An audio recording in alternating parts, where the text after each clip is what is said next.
Шалом! Добре дошли във Вия Авта Израел, еврейски израз, който означава ти трябва да обичаш Израел. Надяваме се да останете с нас следващите 30 минути, докато нашият учител д-р Барух Корман споделя неговото разяснително поучение. Д-р Барух е главен преподавател в института Цар Аврахам, който се намира в Израел. Въпреки че всички лекции са получавани на еврейски в института, д-р Барух с удоволствие споделя седмичното си поучение на английски. За да намерите повече информация за нашата работа в Израел, моля да посетите сайта loveisrael.org.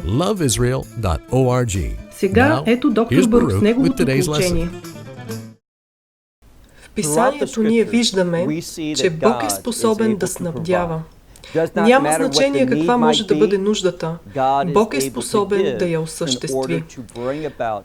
Бог обича да снабдява, но дали ние сме достатъчно мъдри да търсим Неговото снабдяване и да не приемаме от всеки източник, от който би дошло това снабдяване? Много хора не са мъдри, защото те имат предразсъдъци, или може би са расисти, или са изпълнени с гордост в определени области и не се смиряват, за да осъзнаят, че много от пътищата, по които Бог довежда снабдяването като довежда личности, които спират да се доверяват на себе си, а започват да се доверяват на Него. И това наистина е истинско твърдение във връзка с това, което ние ще разгледаме днес в нашето изучаване. Вземете си Библиите и погледнете с мен в книгата Данаил, 5 глава. Книгата Данаил, глава 5. Ние видяхме миналата седмица, че една група от мъже и жени под водителството на царя на Вавилон, Валтасар, които хвалиха боговете на златото, среброто, мета, желязото, дървото и камъка, вместо да отдадат чест и слава на Бога на Израел. Ние видяхме как се случи знамение от небето, как се появи ръка, която написа на стената думи. Всички бяха изумени и Валтасар беше изключително смутен от тази случка. Повикани бяха вражалите, халдейците, магьосниците и мъдрите хора на тази Вавилонска империя. И отново, колко често вече се случва, те не бяха способни да разпознаят случващото се. Те не можеха да разберат написаното и не можаха да разтълкуват значението. Като резултат на това, за което говорихме, беше, че кралицата дойде на банкета и ние научихме много важна библейска истина, че съпругите са дадени с цел да бъдат помощнички, с цел мъжете да могат да достигнат Божия призив в живота си. И е прекрасно да видиш мъж и жена да влезнат в завета на брака и да бъдат използвани двамата за слава на Бога. Тази кралица влиза и тя казва: няма нужда да си тъжен заради факта, че тези мъдри мъже на Вавилон не успяха да отговорят на твоята молба. Защото има мъж, в когото е най-превъзходният дух, духът на святия Бог, и неговото име е Данаил. Той е от изселниците на Юда и той ще е способен да го прочете и да го разтълкува. Този цар Валтасар чу това и Данаил беше доведен пред него. И нека да продължим нашето изучаване от стих 16 и да видим какво се случва. Данаил 5 глава, стих 16. Царят говори и казва: аз чух за тебе, че си бил способен да тълкуваш и да разрешаваш загадки. И така, ако можеш да прочетеш написаното и да ми кажеш значението му, ще бъдеш облечен в багреница, която е царска лилава дреха. Златна огърлица ще се окачи около шията ти и ти ще управляваш като един от тримата, които ще владеят в моето царство. Това е било предложено на Данаил. Позиция на известност и също така престижна дреха, такава, която отразява уникалност в това царство. И забележете отговора на Данаил. Той казва това с липса на вкус към бляскавите неща и с незаинтересованост към нещата от този свят. Погледнете следващия стих, стих 17. Тогава Данаил отговори пред царя: подаръците ти нека останат за теб и дай на друг наградите си. Все пак аз ще прочета на царя написаното и ще му явя значението му. Данаил ще направи това, което е помолен да направи, но той не иска нищо в замяна. Защо? Ето го принципът. Данаил не е толкова заинтересован какво може да вземе от този свят. Данаил е знаел, че да бъдеш някой с голям престиж и чест в царството на хората няма никаква вечна значимост. Той не е искал тази царска дреха, не е искал златната виришка около врата си и въобще не е бил загрижен дали ще има някаква позиция на власт под властта на езически цар. И така той казва: задръж подаръците си или ги дай на някой друг, но ще изявя значението. Данаил обаче знае нещо. Той знае, че това предписание е от Бог. Той знае, че то е откровение. Затова Данаил, бидейки верен служител на Бога, той изявява откровението на Бог. Точно за това той казва в стих 18: Царю, царството и величието, силата и честта са дадени от Всевишния Бог, който ги е дал на баща ти Навуходоносор. Той иска царя да знае: ти си в тази позиция, защото Бог беше поставил баща ти в нея, а не боговете на златото, среброто, мета, желязото, дървото и камъка, но Богът на Израел. Стих от 19. И поради величието, което му даде, всички племена, народи и езици трепереха и се бояха пред него. Тоест, той беше толкова много възвеличен, че всички хора признаваха неговото величие. Стих 19, втората половина. Той беше способен да изпрати на смърт когото искаше и когото искаше опазваше жив, когото искаше възвисяваше и когото искаше унижаваше. Това, което се казва тук е, че той е имал цялата тази власт и цялата сила. Това е много важно. Но какво той направи с тази сила? Какво направи с Божието снабдяване в живота си? Това е въпросът. Стих 20. Но когато се надигна сърцето му и духът му закоравя за зло, за да постъпва гордо, той използваше тази чест и снабдяване не за целите на Бог. Библията казва за зло, което означава против Бог, против нещата от Бог. Продължаваме. Той беше свален от царския си престол, славата му бе отнета от него. Всичко това се е случило. Спомнете си контекста. Ние започнахме 5 глава миналата седмица и видяхме нещо. Ние видяхме, че тя започва веднага след като Навуходоносор беше направил изявлението за това как Бог може да смири уния, които ходят горделиво. Горделивите. А Валтасар не беше научил това послание. И ето разликата. Хората ще кажат: това не е справедливо, защото на Навуходоносор му беше даден втори шанс. Но нека ви кажа, вторите шансове и третите шансове не са условие.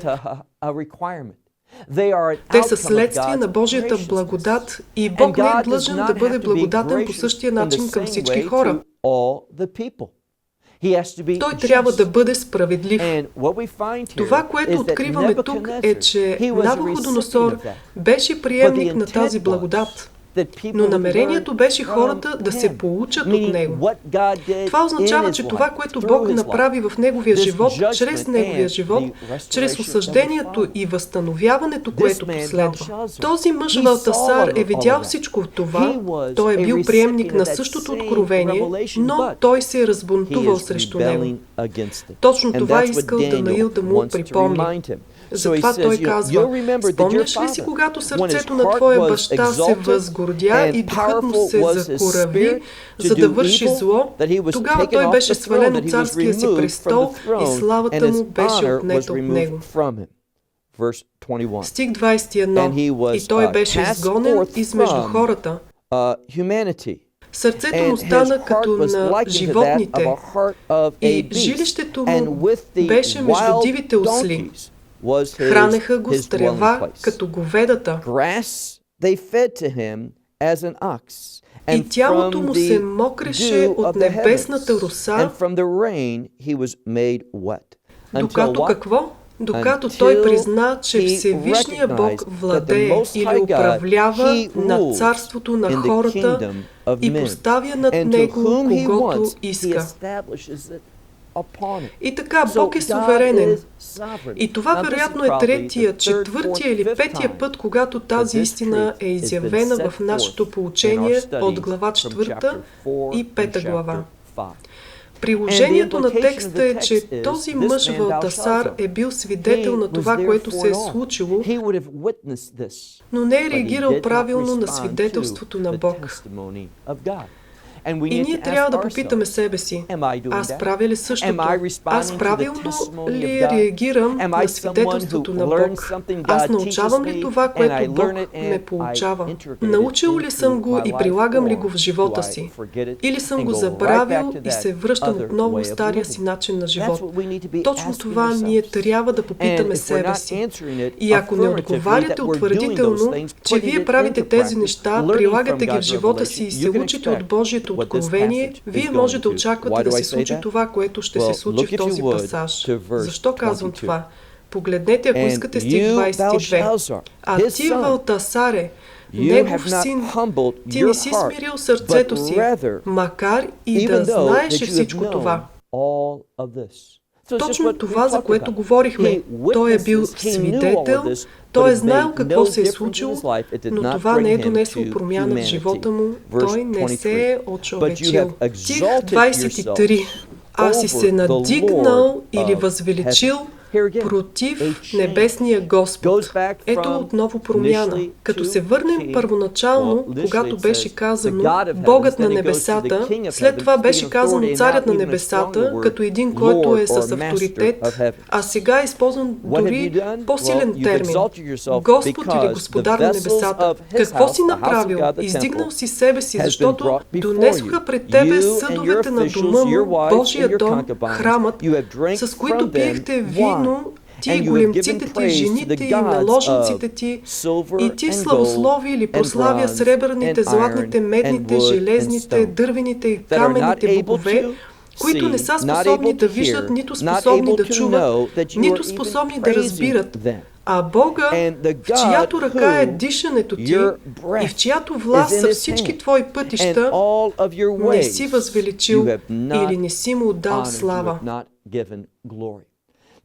Това е едно мъдро твърдение. Хората се покланят, те даряват, те позволяват да им влияят такива неща, които нямат никаква вечна стойност и каквато и да е стойност. Много пъти тези неща са просто фалшиви неточности. Хората следват фалшивия бог Аллах, следват фалшиви сияния и Корана и много различни религии. Те се навеждат, покланят се и вършат неща, в които няма никаква истина и така нататък. Време е да се променим.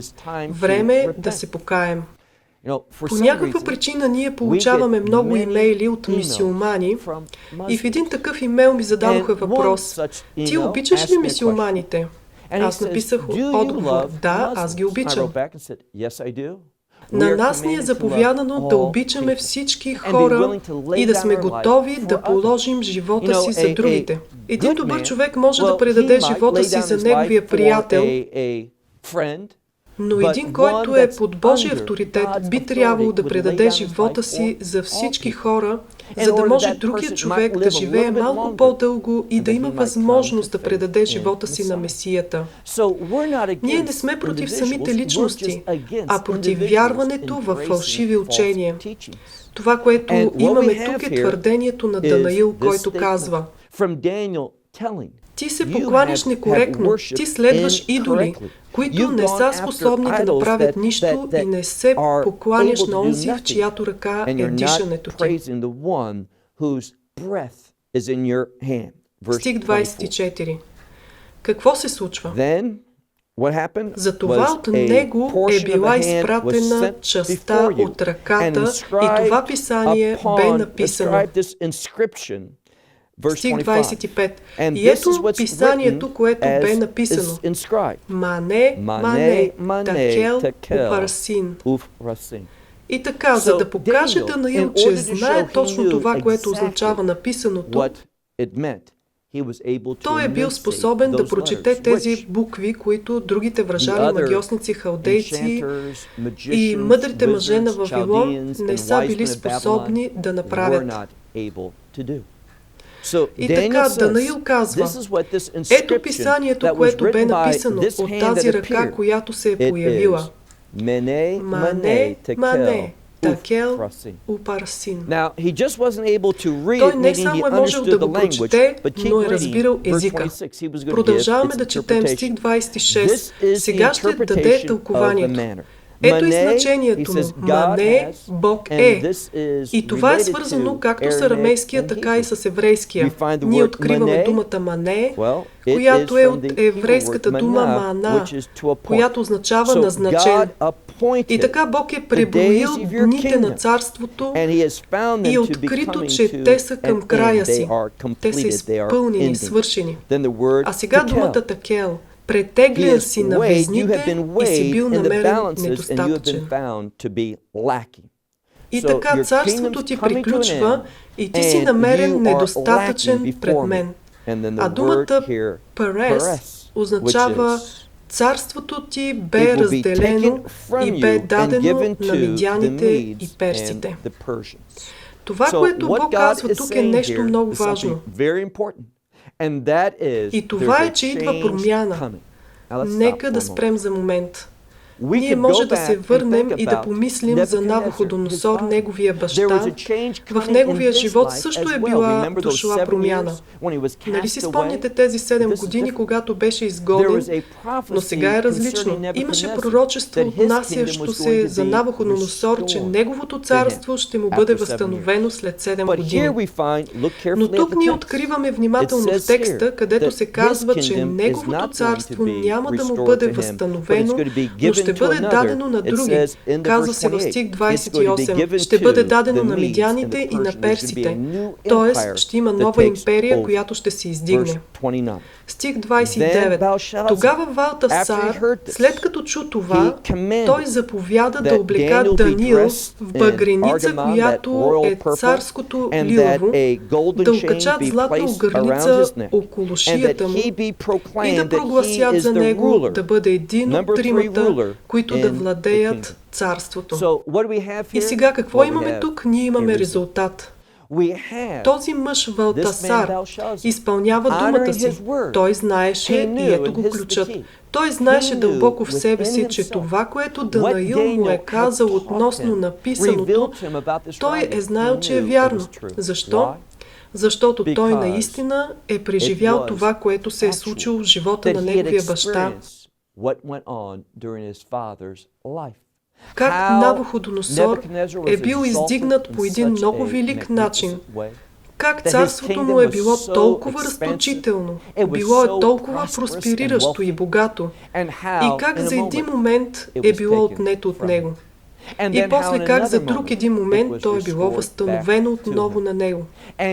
И той си спомня как неговият баща публично е казал пред цялото си царство, че има само един Бог, Всевишният Бог.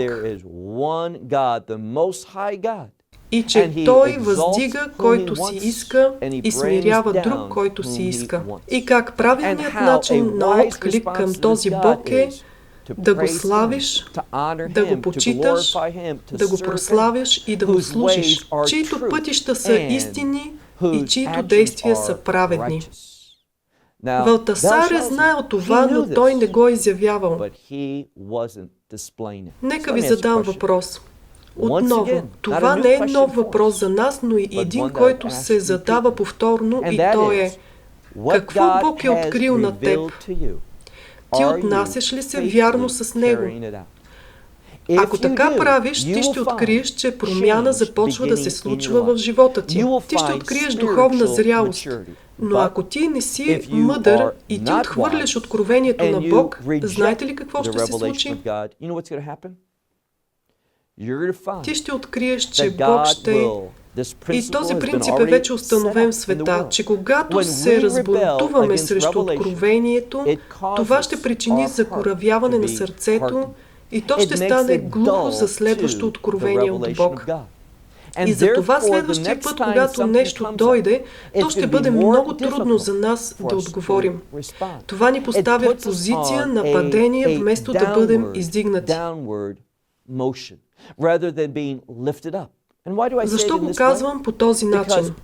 Защото Павел ни казва, че призивът на Месията ни привдига, но когато ние го отхвърлим, ние се проваляме и той ще бъде прекратен.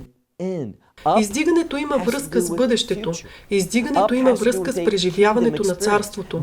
Провалът има връзка с осъждението, което ще доведе до лош край. Това има връзка с текста, защото не след дълго или много скоро ние откриваме, че на Данаил му беше дадена тази лилава дреха и Данаил е бил поставен на трета позиция с тази златна веришка около врата му. Забележете какво се случва. Погледнете, ако искате, в стих 30. В същата нощ Валтасар беше убит, царят на халдейците. Важното, което е, че имаше край на тази империя. Затова наблягам на това, че има край на благоприятната възможност. Ако ти си се разбунтувал на нещата, които Бог ти е открил, това ще доведе до край на възможността за теб. Валтасар научи това по трудният начин. Нека разгледаме още един стих, последният стих на 5 глава. На английски всъщност е първият стих на 6 глава. Сега ще го прочетем заедно. Нов цар на медийците, нова империя, казва се. И Дарий, много от вас казват Дарий, но буквално е Дариевеш. Медянина Дарий, който беше на около 62 години, когато превзе царството. Помислете за малко. Това е доста напреднала възраст за някой, който тепърва ще става цар. За какво говори това? Това говори за някой, който има зрялост. Някой, който е научил много, преживял е доста неща в живота си и сега той ще бъде оставен в ситуацията на лидерство. Важното, което трябва да разберем е това, че идва нова империя и всички халдейци, нека да видим какво казва писанието. Тази нощ Валтасар беше убит, царят на халдейците. Халдейците е друга дума за вавилонците. Те са синоними. И от този момент започва царството на медяните и това, което ще открием по-късно, е царството на персите. Защо е толкова важно това? Важно е, защото идва напълно различен характер, който ще бъде на тази империя.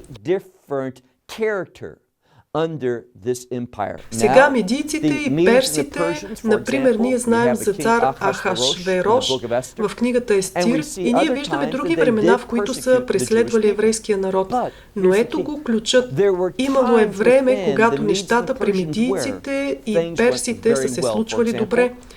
Например, по-късно ще говорим за Койриш, т.е. за цар Кир и за това как той е бил използван от Бог, за да върне евреите от изселничеството им обратно в земята на Юда. Това, което писанието казва е, че има преходен период за хората на Юда, които са изселени.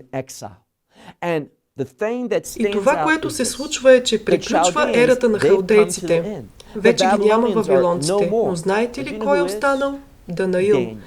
Данаил е преминал през този период на преход, но важното е, че той е станал човек с голямо влияние в новата империя. Ние не виждаме да се случва това с никой друг. Ние не виждаме преход на лидерите, на благородните, на сатрапите и на тези личности, които имаха позиция на власт, мъдрите мъже на Вавилон, които да се издигат в новата империя.